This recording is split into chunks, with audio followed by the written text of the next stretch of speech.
Dan Deming of KKM Financial is with us now for the Trader Rundown, and we're still on the heels of that market reaction to the jobs report on Friday. The number came in so low, Dan, but that could be a positive for people who want the Fed to cut rates. Well, it's setting up that way, Angie, and the market interpreted it as such. You know, we did see a positive reaction in the equity markets, the bond markets. Really, you saw the 10-year go to basically new lows for this year, actually new lows for the last 2 years. I think it's interesting because we do have that June meeting coming up, you know, the Fed meeting. Now, does it put the cut in June in play? I think it definitely does. You do? I do. It's low probability, but I think the probability increased quite dramatically last Friday. Now, July, you've got a 60% chance of a cut already priced into the July meeting. So that's when it could be even transferred to the June meeting. I bet you it's 50-50 right now that they may cut actually in a couple weeks. So what's going on with the market action? What are you watching here for this new week?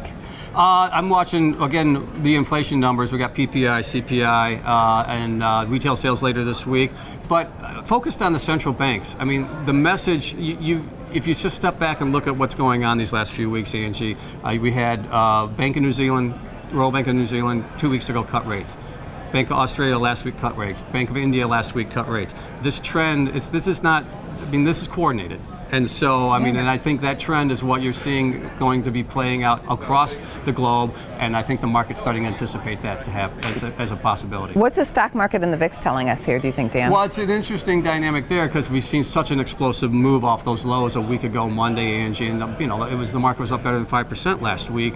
Just that's a significant move, and so you're seeing the VIX actually percolate up a little bit here, Angie, holding around that 16 level, but it's because your market's realizing some significant upside volatility in this case, but we're still moving about 1% per day, and with the VIX at 16, that's basically what the VIX would price in on a 30-day look forward on any given day. Dan, a lot of people talking about the Mexican tariffs, so what's the trader take on that situation?